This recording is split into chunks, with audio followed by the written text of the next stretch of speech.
Your Social Security payment for next January is being decided right now, this month, and almost nobody is talking about it. Not in October when it gets announced. Right now, because the figure is calculated from inflation data collected in July, August, and September, and we're in the middle of that window as I speak. There are 3 dates between today and December that between them settle what actually lands in your bank account in January. The 14th of October, the 15th of October, and a date in November that gets almost no coverage at all, even though for a lot of people it matters more than the first 2 combined.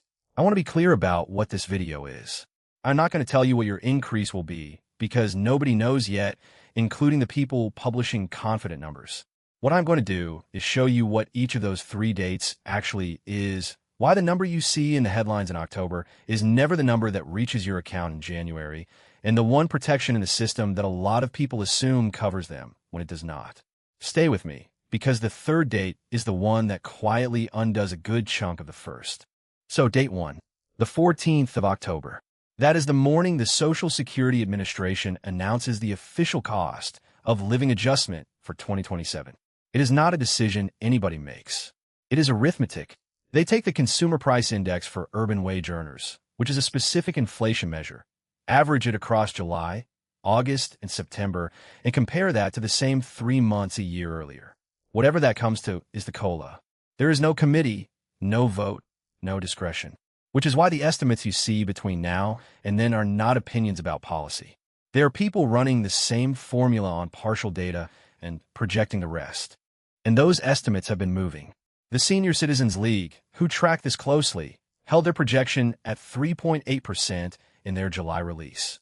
That was unchanged from June and slightly down from 3.9% in April. Meanwhile, an independent analyst called Mary Johnson dropped hers to 3.7%, and that was a substantial fall because a month earlier she had it at 4.7%. So too respected trackers, both revising downward, both now landing in the same region. I want to stress that neither of those is the COLA.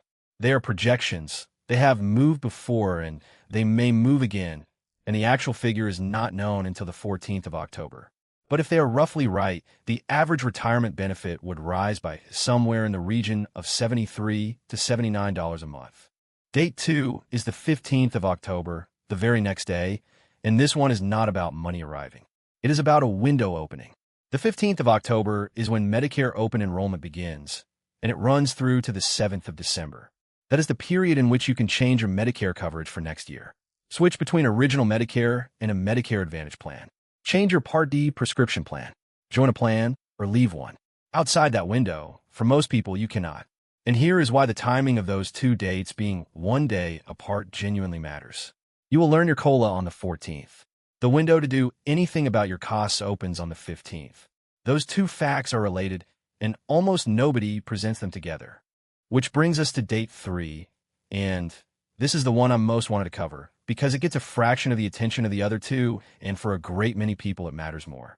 Sometime in November, the Centers for Medicare and Medicaid Services announced the Standard Part B premium for next year. Now, why does that matter so much? Because for most people, the Part B premium comes straight out of the Social Security payment before it ever reaches the bank. So your headline COLA is a gross figure. What you actually receive is that, minus whatever Part B does.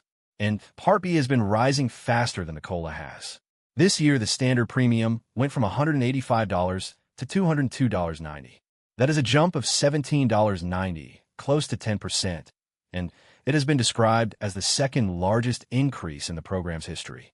Let me pause here because we are about halfway, and I know not everybody stays to the end.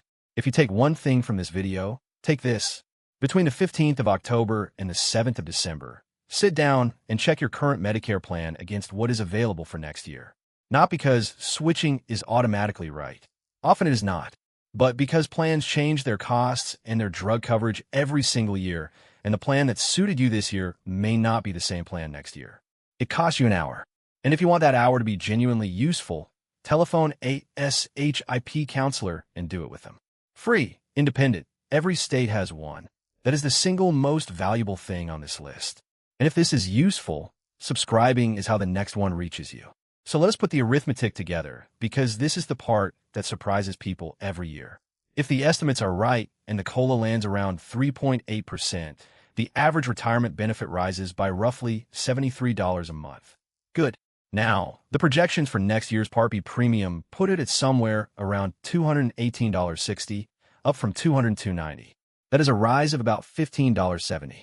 And that $15.70 comes out of the 73. So the headline says 3.8%. The actual increase reaching the average account is closer to $57. Now I want to be careful here. That 218 figure is a projection, not an announcement. CMS have not published next year's premium yet, but the pattern is the point, and the pattern is consistent. The COLA is announced loudly in October. The offset is announced quietly in November, and most coverage only reports the first one. There is one protection in the system that people often assume covers them, and it is worth understanding properly because the exceptions matter. It is called the hold harmless provision.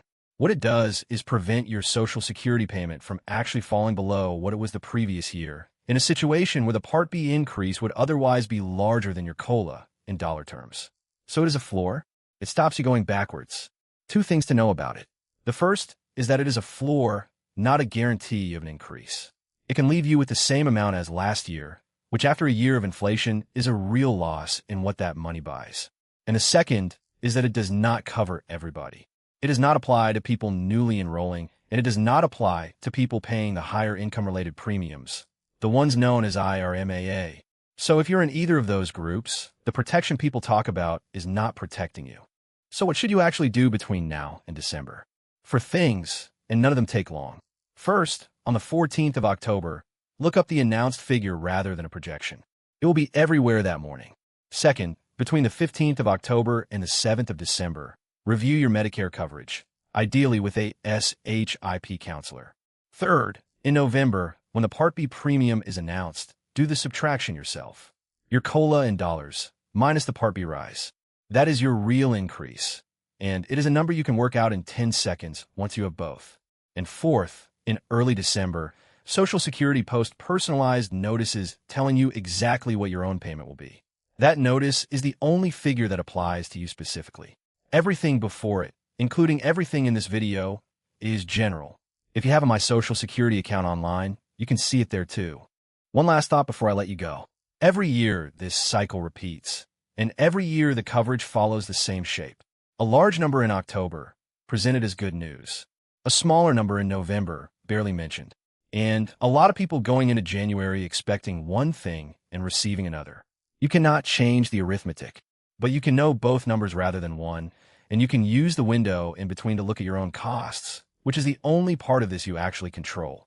Everything in this video is general education, not financial advice, and every percentage I have quoted is an independent projection rather than an announced figure. Please check the official numbers when they arrive. If this was useful, subscribing is how the next one finds you, and I will post the actual COLA figure in the comments here on the 14th of October. Thank you for watching.